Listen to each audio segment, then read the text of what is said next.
In today's data science tips in Python, I will show you how to rename your Pandas data frame column names to save you time and keystrokes while you are working with your data. We will rename the columns to be all lowercase and replace spaces with underscores. This will allow you to type your column names faster and use dot notation to access your columns more conveniently for data manipulation. First, let's get some data. This is some data on polling places for the 2020 election. We can import Pandas, and we can read in the CSV file, and we'll check out the head of the data frame, and we can see that the column names are all capitalized and they have spaces, such as election ID or election name. So this is not ideal because we'll have to type out using shift or caps lock every time we want to access our columns. So let's change that. We can look at just the columns, df.columns. And to change these column names, we're going to edit them using string functions.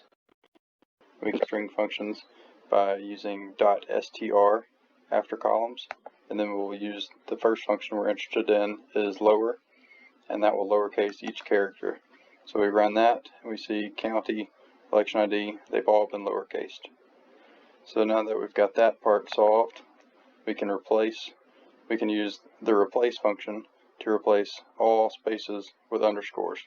So we can use the same .str.replace, and it will, this first string, it will replace spaces with underscores, the second argument.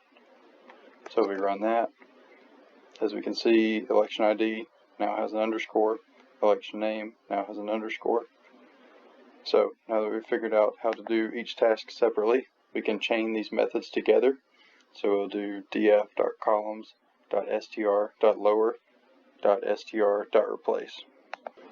So we run this cell, we get the result that we're looking for. We have the column names lowercase and spaces replaced with underscores. So we can assign that back to df.columns, and we can look at the head of the data frame to check out the end result.